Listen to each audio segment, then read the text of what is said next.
जितने भी चीज़ें लोगों के प्रतिदिन के इस्तेमाल की रह गई हैं, इनमें 100% से ऊपर की वृद्धि की गई है। बेरोजगारी की जो समस्या है वो हमारे मध्य प्रदेश में काफ़ी उसमें है। जिस देश में टैक्स का रेट जितना ज़्यादा होता है वहाँ की जनता उतनी त्रस्त रहती है। इतने टैक्स हैं कि शायद दुनिया में इतने टैक्स कहीं नहीं होंगे जितने अब हमारे भारत के अंदर हैं। योजनाएं इस देश के लिए खतरे की घंटी है मेरे हिसाब से। लोगों की उम्मीद है बेरोजगारी ज़बरदस्त तरीके से देश में व्याप्त है, बेरोजगारी हटे। पिछले 10 साल से हम बजट देखते चले आ रहे हैं, निराशावादी बजट है। निर्मला सीतारमण अपना 8वां बजट लेके आ रही हैं, आपके नजरिए से क्या होना चाहिए? जब से केंद्र में बीजेपी की सरकार है। नमस्कार, आप देख रहे हैं TV9 मध्य प्रदेश छत्तीसगढ़। केंद्र का बजट जल्द आने वाला है 1 तारीख को, जिसको लेकर छतरपुर सहित पूरे बुंदेलखंड की अगर बात करें तो आज हमारे साथ बुंदेलखंड के और छतरपुर जिले के तमाम वो वकील हैं, उनसे हम पूछेंगे, उनकी प्रतिक्रिया लेंगे कि इस बार किस तरह का केंद्रीय बजट आना चाहिए, जिसको लेकर अब 1 तारीख का इंतज़ार कर रहे लोगों को किन किन योजनाओं से लेकर तमाम वो सुविधाओं को लेकर इस बार बजट में क्या जोड़ना चाहिए, उसको लेकर हमारे साथ तमाम वो वकील हैं छतरपुर जिला न्यायालय के, उनसे हम बात करेंगे। जी भाई साहब, किस तरह का इस बार जो बजट आ रहा है जो 1 तारीख को आना है, किस तरह लोगों की उम्मीदें होनी चाहिए? लोगों की उम्मीदें बेरोजगारी ज़बरदस्त तरीके से देश में व्याप्त है, बेरोजगारी हटे, रोजगार के साधन उपलब्ध हों, उद्योगों के क्षेत्र में थोड़ा सा सरकार को ध्यान देना चाहिए। इस तरफ बजट एलोकेशन में उद्योग का क्षेत्र हो गया, जो रोजगार उन्मूलक क्षेत्र हैं वहाँ ज़्यादा से ज़्यादा बजट में खर्च करना चाहिए सरकार को। जैसे पुराने बजटों को देखा जाए जो अभी तक आए, इस बार बजट में उम्मीद क्या है आप लोगों को? कुछ नहीं है उम्मीद। पिछले 10 साल से हम बजट देखते चले आ रहे हैं, निराशावादी बजट है। कुछ नहीं, बेरोजगारी की दर बढ़ती चली जा रही है, यूथ बेरोजगार है, उसके पास कोई काम धंधा नहीं है।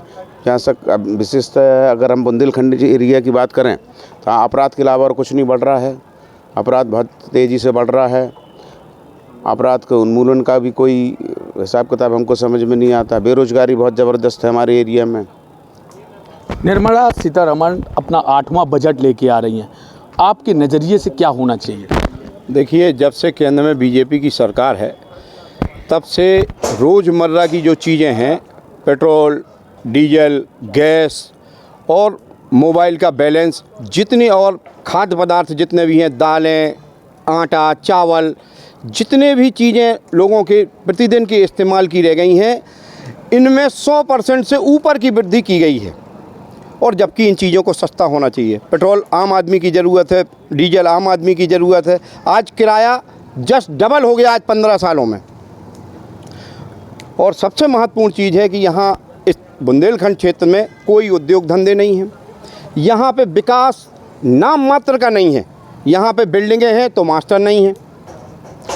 बहुत बुरी स्थिति है। और हम देख रहे हैं कि बुंदेलखंड में यहाँ सूखा होता चला जा रहा है। यहाँ नदियों का अवैध रूप से बालू का उत्खनन हो रहा है, पहाड़ों को खोदा जा रहा है, पहाड़ तोड़े जा रहे हैं।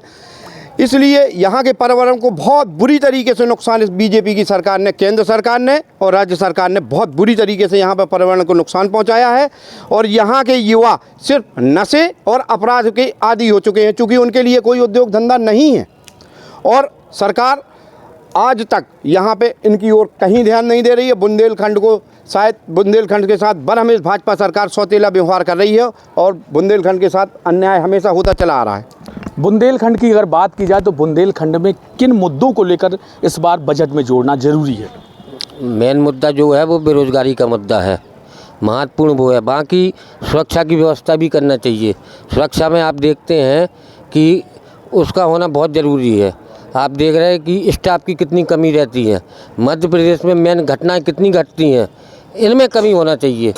इसकी व्यवस्था में बजट में करना चाहिए, अलग से करना चाहिए। तमाम और भी वकील हैं, हम उनसे बात करेंगे। भाई साहब, अगर यहाँ की बात करें जैसे केंद्र सरकार की, तो केंद्र सरकार अभी हाल ही में जैसे यहाँ का एक परियोजना आई इतनी बड़ी, तो कहीं ना कहीं तो विकास की, भाजपा विकास की ओर बढ़ रही है ना? नहीं, कैन बेतवा की परियोजना ये तो बहुत पुरानी परियोजना है भैया। अभी वर्तमान की जो स्थिति है वो बेरोजगारी की समस्या है महत्वपूर्ण। उसमें क्या सरकार कर रही है ये देखने के लिए है कि सरकार क्या कदम उठा रही है।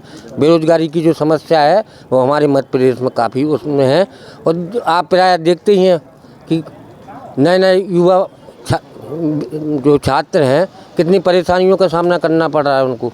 तो मेन ये है कि अगर बेरोजगारी की समस्या का समाधान निकल आए तो ये अति उत्तम होगा।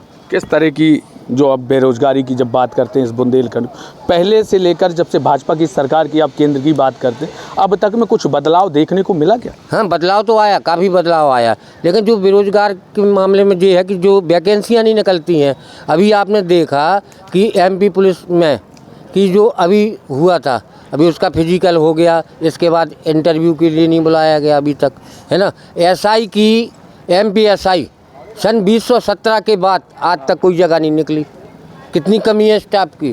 तो जब स्टाफ की कमी रहेगी तो कहीं ना कहीं तो नुकसान उठाना पड़ेगा। आने वाले इस बजट की अगर बात करें तो यहाँ से जो बजट अब 1 तारीख को आएगा तो उसमें युवाओं की जो बात होती है बेरोजगारी की, कितना और कैसे कितना यहाँ का जो बुंदेलखंड के बेरोजगारी है कैसे इसको समाप्त किया जा सकता है? सबसे पहले तो नए बजट जो आ रहा है उससे युवाओं को और ख़ास तौर पे सभी देश नागरिकों का एक जो प्रश्न है कि वो टैक्स को लेके है। अगर टैक्स को लेके अगर जो एक नागरिक है उस पे अगर राहत मिलती है तो एक बड़ी राहत होगी। चूँकि अगर हम देखें कि एक ही व्यक्ति को एक दिन में कई प्रकार के टैक्स चुकाना पड़ते हैं। अगर आप गाड़ी ही लेते हैं तो पहले अगर गाड़ी खरीद रहे हैं तो उस पे जीएसटी देना पड़ रहा है।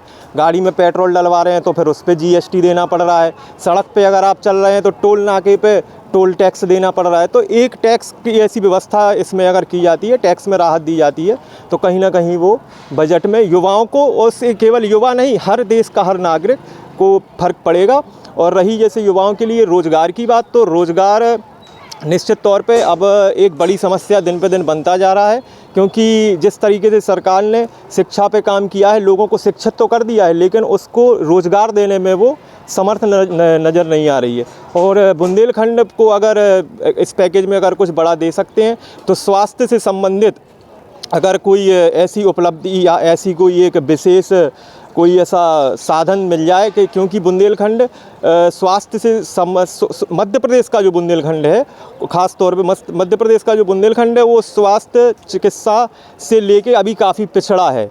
अब बिल्डिंगें तो बन गई हैं लेकिन उनमें और उपकरण भी हैं, लेकिन उपकरणों को चलाने वाले डॉक्टर नहीं है।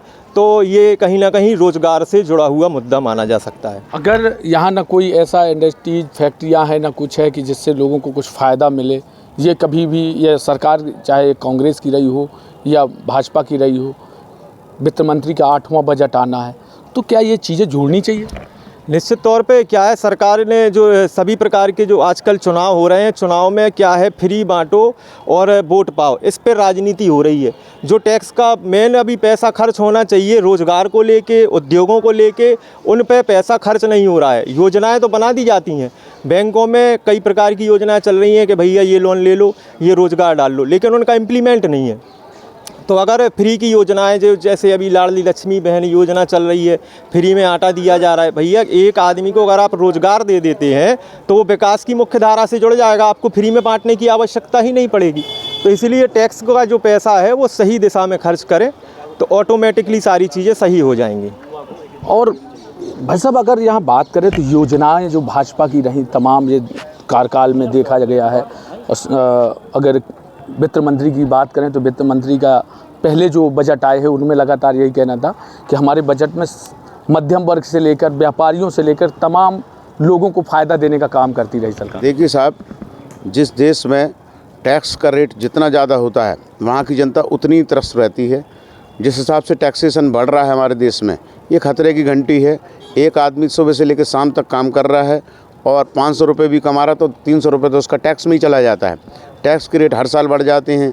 इतने टैक्स हैं कि शायद दुनिया में इतने टैक्स कहीं नहीं होंगे जितने अब हमारे भारत के अंदर हैं। जीएसटी, एक बार जीएसटी दे आदमी, फिर इनकम टैक्स दे आदमी, फिर सेल टैक्स दे आदमी, फिर लोकल टैक्स दे आदमी। टैक्स भी टैक्स, जीवन से जन्म से लेकर मरण तक टैक्स ही टैक्स चुकाता रहता है। और उसके एवज में हम देखते हैं सुविधाएँ नाम मात्र की बराबर सुविधाएँ हैं। योजनाएँ इस देश के लिए खतरे की घंटी है मेरे हिसाब से।